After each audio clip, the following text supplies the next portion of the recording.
Hello, ladies, gentlemen, and poo joggers, and welcome to The Struggle, a news talk show sponsored by Marvel gift shops. I'm Amber Schultz. Tonight's topics include animals stopping trains, the Etihad Stadium rename, and our own in-house comedian.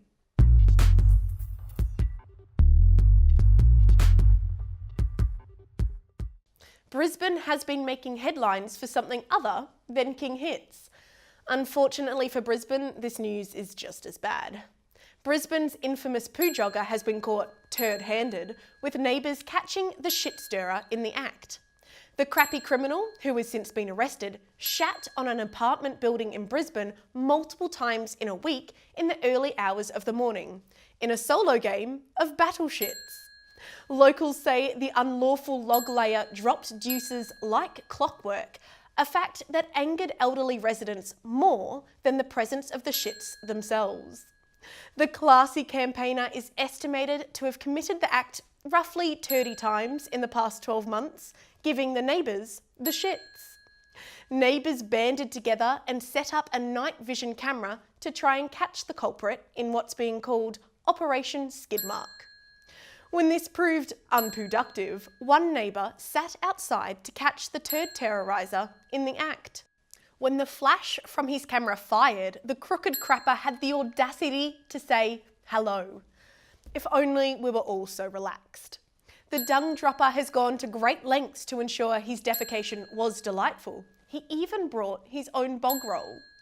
Police promptly identified the brown snake charmer as a local who was married, pretty well off, and living just around the corner. Reportedly, his wife is said to have asked, "What the shit?" Yes, Oh, yes. that's gold. Nailed That's it. gold. That's comedy at its finest. This is good. This is so lowbrow.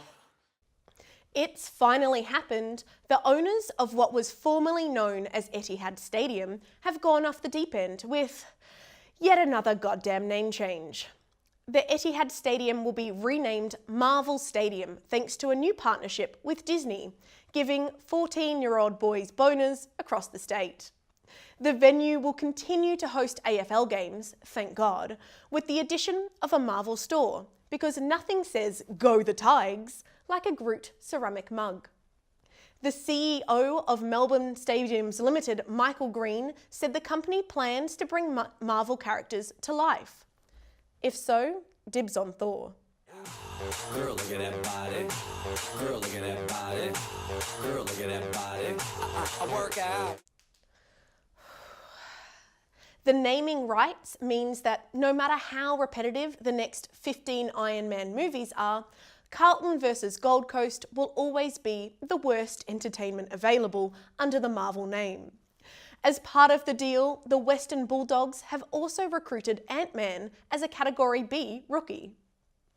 We cross now to our social media influencer to tell us what the public thinks about the name change.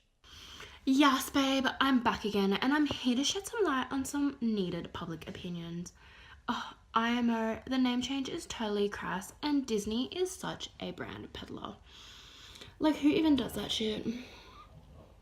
Anyway, opponents on Twitter have called it the worst name since Etihad Stadium, which was the worst name since Telstra Dome, which was the worst name since Steel Side Bottom, while others have called it Marvel-ous. Ugh. Anyway, that's enough from me, bitches. Don't forget to follow me on all social media platforms, Insta, Twitter, GameCube. Now for a bit of culture. Guess who is well equipped for the future economic and business climate? Our old mate, Kevin07, Mandarin and social media whiz.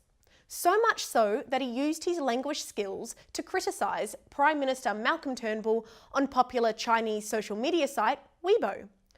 Now, coming from someone who's on their 5th attempt at Rosetta Stone, that's impressive. Or, c'est improbable. That means impressive in French. Rudd not only speaks Mandarin, but also wrote a thesis on Chinese democracy activist Wei Jingsheng. Not to be outdone, current Prime Minister Malcolm Turnbull has also been spending time learning the languages of other world leaders. That Donald and I, we are winning and winning in the polls. We are winning so much. We are winning like we have never won before. We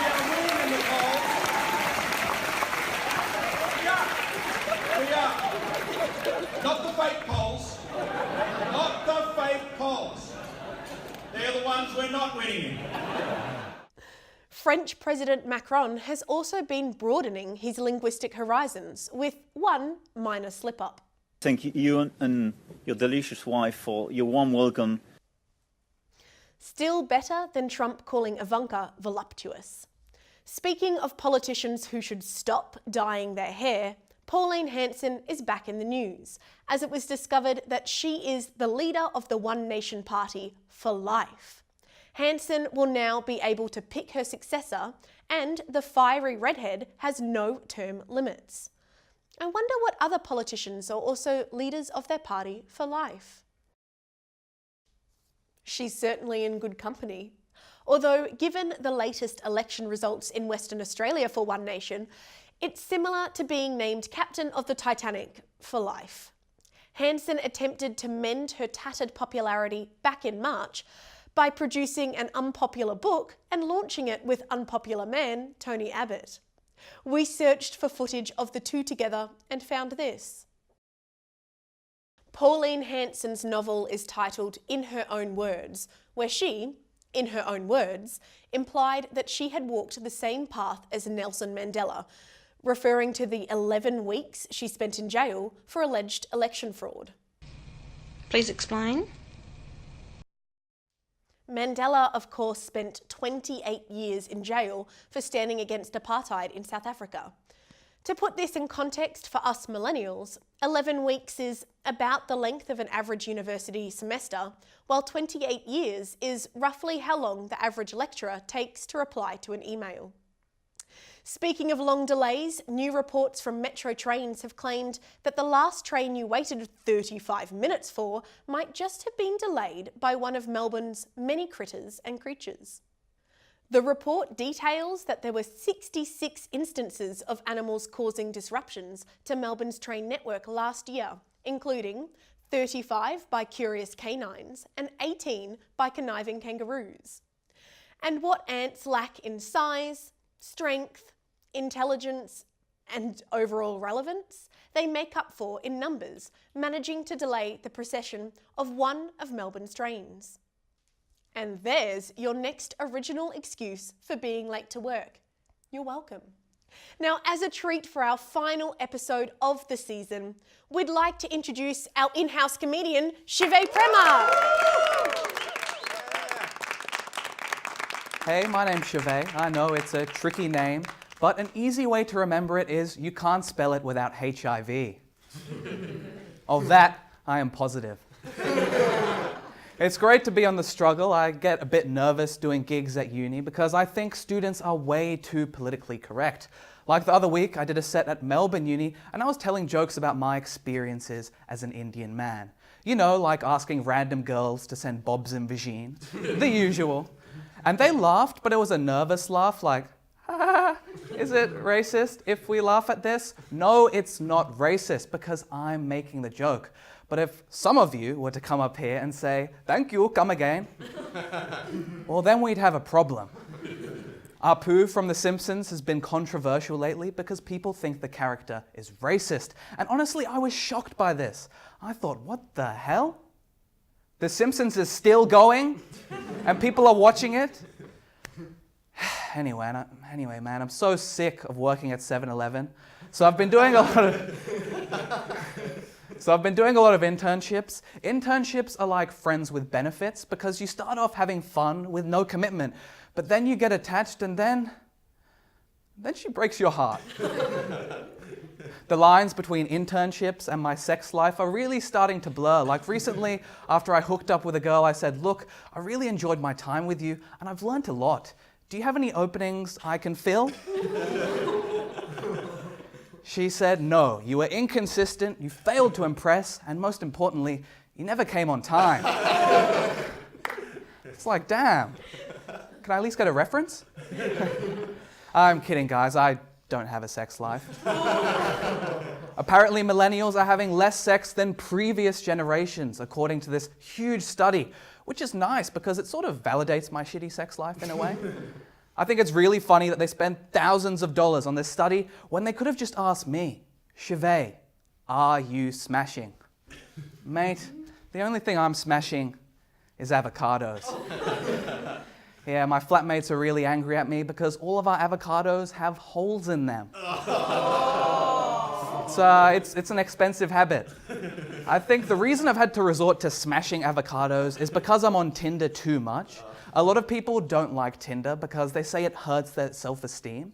For me, that's the appeal of it. I don't have to waste my money going out. I can just get rejected from the comfort of my own home.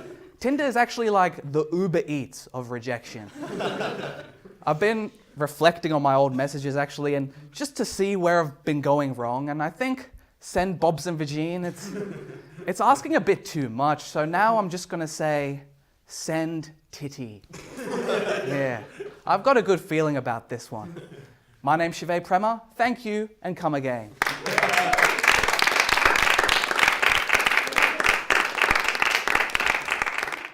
Shive Prima, everybody! That's our show and our final episode of the season. We've discussed being pimped out for cash, legalising marijuana, and reminded you that once on social media, a woman ate a tampon. Thanks for coming along for the ride, guys. Follow us on Facebook, Instagram and Twitter, and stay tuned for Season 2. Goodbye from everyone here at The Struggle. It's real.